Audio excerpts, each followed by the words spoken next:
اللہ وبرکاتہ اعوذ باللہ من الشیطان الرجیم بسم اللہ الرحمن الرحیم اللہم صلی علی محمد وعلی آل محمد کما صلیت علی ابراہیم وعلی آل ابراہیم انک حمید مجید اللہم بارک علی محمد وعلی آل محمد کما بارکت علی ابراہیم وعلی آل ابراہیم انک حمید مجید۔ تمام معزز و محتشم خواتین و حضرات کو میری طرف سے ماہ رمضان المبارک کی آمد کی بہت بہت مبارک ہو، اور میں سب کے لیے دعا گو، اپنے لیے بھی دعا گو کہ اللہ تعالیٰ ہم کو اس ماہ رمضان المبارک کی برکتوں اور رحمتوں سے اپنی جھولیوں کو بھرنے کی توفیق عطا فرمائے، اور اس ماہ رمضان المبارک کی برکتوں پر نور سعادتوں میں ہمیں اپنے گناہوں کو مٹانے کی توفیق عطا فرمائے۔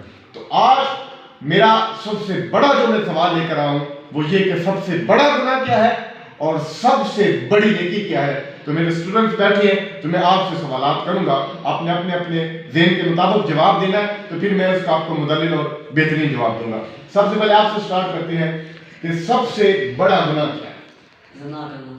آپ کے نزدیک زنا کرنا سب سے بڑا گناہ ہے، اور سب سے بڑی نیکی کیا ہے؟ نماز پڑھنا۔ آپ کے نزدیک سب سے بڑا گناہ کیا ہے؟ سب سے بڑا گناہ ہے زنا کرنا، اس کے علاوہ گالی نکالنا، کسی کا حق کھانا۔ بس ایک بتائیں، اور سب سے بڑی نیکی کیا ہے؟ سب سے بڑی نیکی یہ ہے کسی کو دین کے لیے لگانا یا دین کے راستے میں لگانا۔ سب سے بڑا گناہ کیا ہے؟ زنا کرنا۔ اور سب سے بڑی نیکی؟ نماز پڑھنا، روزہ رکھنا۔ آپ سب سے بڑا گناہ؟ سب سے بڑا گناہ ہے کہ زنا کرنا، کسی کا حق کھانا، اور نیکی ہے نماز پڑھنا، روزہ رکھنا، دین کی طرف کسی کو لگانا۔ صحیح ہو گیا۔ آپ لوگوں نے تمام نہیں بہترین جوابات دیے ہیں، سب سے اچھے جوابات ہیں۔ اللہ تعالیٰ نے قرآن مجید میں اور حدیث طیبات میں حضور نبی کریم صلی اللہ علیہ وسلم کے ذریعے گناہوں کی مختلف اقسام ہیں۔ کبھی کبیرہ گناہ والدین کی نافرمانی کو قرار دیا، کبھی کبیرہ گناہ زنا کو بھی کہا گیا، یعنی مختلف گناہ ہے۔ اور ایک جگہ یہ بھی آتا ہے جھوٹی گواہی دینا اور جھوٹ بولنا کو بھی کبیرہ گناہوں میں شمار کیا گیا۔ لیکن یہ جو موجودہ زمانے اور موجودہ معاشرے میں آپ کو بتاتا چلوں، جو اب بھی زیادہ گناہ جو سب سے زیادہ ہو رہا ہے اور سب سے کبیرہ گناہ میں اسی کو قرار دیتا ہوں، اور وہ زنا ہے۔ اور زنا کی مختلف اقسام ہیں۔ کانوں کا زنا ہے، کانوں سے آپ کسی کی بات کو سنتے ہو، کسی خاتون کی بات کو، کسی لڑکی کی بات کو لذت کے لیے آپ کی شہوت بڑھتی ہے تو وہ کانوں کا زنا ہے۔ آپ آنکھوں سے کسی غیر محرم کو دیکھتے ہو تو آپ کی آنکھوں کا زنا ہے۔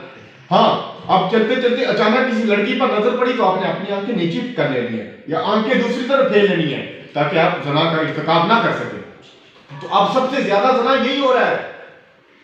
معزز خواتین و حضرات، بالخصوص میں اپنی ماں اور بہنوں سے التماس کرتا ہوں، میری ریکویسٹ ہے کہ خدا کچھ وقت کے لیے ماہ رمضان المبارک میں اپنے آپ کو گناہوں سے محفوظ فرمائیں، نہ خود زنا کا ارتکاب کریں اور نہ دوسروں کو کروانے دیں۔ آپ کہیں ہم زنا کیسے کرتی ہیں؟ میں بتاتا ہوں، ٹک ٹاک پر کوئی ویڈیو چلا دی، کوئی ویڈیو اپلوڈ کر دی، آپ کی نیت اچھی ہے، آپ نے اوپر نعت لگائی ہوئی ہے، آپ اوپر نعت لگائی ہوئی ہے، لیکن بات کیا ہے کہ آپ کی تصویر سامنے ہے، کوئی غیر محرم شہوت کی نگاہ سے آپ کی تصویر کو دیکھے گا تو وہ اپنی آنکھوں کا زنا کر رہا ہے۔ آپ کی آواز کسی کو خوبصورت لگی، کسی نے آپ کی آواز کو سننے کے لیے لذت حاصل کر رہا ہے تو وہ کانوں کا زنا کر رہا ہے۔ تو زنا کروانے والی کون ہوئی؟ میری آپ اسلامی بہنوں اور میری ماں، آپ زنا کروانے والی ہوئی۔ اور پھر بالخصوص جو گانے آپ چلا رہے ہیں، ایک نے گانا اپلوڈ کیا دوسرا اس کو سن رہا ہے، تو سب سے بڑا گناہ میرے نزدیک جو ہے، میں جو ابھی معاشرے میں دیکھ رہا ہوں سب سے زیادہ جو چل رہا ہے، جو ٹک ٹاک نے بے حیائی اور فحاشی پھیلائی ہے۔ اگر خاتون کا کیا مطلب ہے؟ عورت کا مطلب ہے، عورت لفظ عورت سے نکلا ہے جس کا مطلب ہے چھپانے کی جگہ۔ اور نماز کی شرائط میں سے آپ نے ایک شرط پڑھی ہے، ستر عورت۔ ستر عورت کہتے ہیں کہ اپنے ستر کو چھپانا، اپنی شرمگاہ کو چھپانا۔ تو معلوم کیا ہوا کہ جو عورت گھر میں رہتی ہے وہ عورت ہے، جو عورت بازاروں اور گلیوں کی زینت بنتی ہے وہ عورت کہلانے کے حقدار نہیں ہے۔ کبھی مجبوری بن گئی، گھر میں آپ کا بڑا بھائی نہیں ہے، یا آپ کا بیٹا موجود نہیں ہے، آپ کا شوہر نہیں ہے، یا آپ کا باپ کہیں باہر چلا ہوا ہے، آپ بھوک سے مر رہی ہے، کھانے کے لیے کچھ نہیں ہے، یا آپ نے روزہ افطار کرنا ہے، کھانے میں کچھ بھی نہیں ہے، بامر مجبوری باہر نکلیں، ادروائز باہر نہ نکلیں۔ آج کا زمانہ بہت خراب ہو چکا ہے، لوگوں کی آنکھوں میں حیا نہیں ہے، کانوں میں حیا نہیں ہے، شرم ختم ہو چکی ہے. آپ کو جب بھی باہر نکلیں گے تو لوگ آپ کو میلی نظروں سے دیکھیں گے. آپ نے تو باہر نکلنا جب مجبوری بن جائے تو پردے کی صورت میں نکلیں. نیم پڑھنا لباس نہ پہنیں کہ جس ایسا لباس کہ آپ کے بدن کی سفیدی چمک رہی ہو، آپ کی بالوں کی سیاہی نظر آ رہی ہو، لوگ آپ کی طرف دیکھ رہے ہو میلی نگاہ سے کہ اس کے بال کتنے حسین ہیں. دیکھا بال کتنے حسین ہیں، ساتھ میں شہوت بھڑک اٹھی تو وہ آنکھوں کا زنا کر رہے ہیں، وہ آنکھوں کا زنا کر رہے ہیں. اور میں آپ کو بتاتا چلوں، یہ ہمارا تھا سوال، سب سے بڑا گناہ یہ ہے اور سب سے بڑی نیکی بھی سن لیں جس سے ہم نے اپنی رحمتوں، اپنی جھولیوں کو اللہ تعالیٰ کی رحمتوں اور برکتوں سے ہم نے بھرنا ہے. وہ سب سے بڑی نیکی میرے نزدیک دین کو سمجھنا ہے. اللہ تعالیٰ قرآن مجید میں ارشاد فرماتا ہے کہ رب زدنی علما. اے پیارے حبیب یوں دعا مانگا کرو اللہ میرے علم میں اضافہ فرما. اور آقا علیہ الصلوۃ والسلام ارشاد فرماتے ہیں من یرید اللہ بہ خیرا یفقہہ فی الدین. اللہ تعالیٰ جس کے ساتھ بھلائی کا ارادہ کرتا ہے اللہ تعالیٰ سے دین کی سمجھ بوجھ عطا کرتا ہے. ایک مہینے میں بندہ عالم نہیں بن سکتا، لیکن اپنی اولاد کو، اپنے بڑوں کو مساجد کی طرف بھیجیں. علماء جب واعظ و نصیحت کریں گے رمضان المبارک کی برکتوں والی اور پرنور ساعتوں میں تو وہ وہاں سیکھ کر آئیں. اس نیت سے جائیں کہ ہم میں دین حاصل کرنے کے لیے جا رہے ہیں، ہم فقہ کی تعلیم کے لیے جا رہے ہیں، فقہ کی تعلیم کے لیے جا رہے ہیں، فقہ سمجھنے کے لیے جا رہے ہیں. تو ایک ورقہ فقہ کا سمجھ لینا 1000 رکعت نوافل پڑھنے سے بہتر ہے.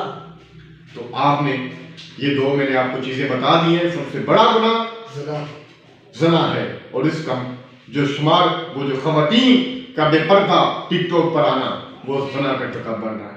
باہر نکلیں کسی کی طرف نظر اٹھا کر نہ دیکھیں، اپنی نظروں کو نیچا رکھیں.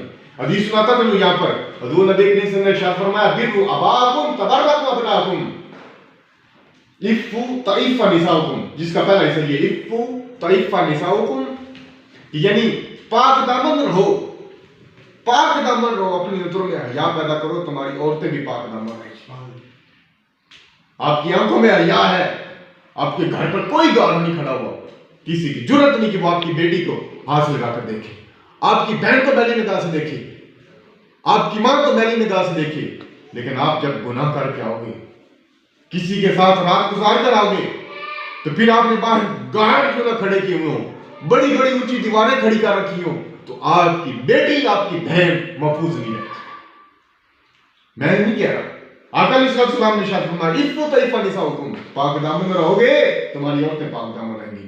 اپنے آپ کو اپنے گناہوں سے بچانا ہے، اللہ سے بخش و مغفرت کرنی ہے. اللہ تعالیٰ یہ پورا جو ماہ رمضان المبارک کا مہینہ ہمارے لیے برکتوں اور رحمتوں کا خزینہ بنا دے. واخر دعوانا الحمدللہ.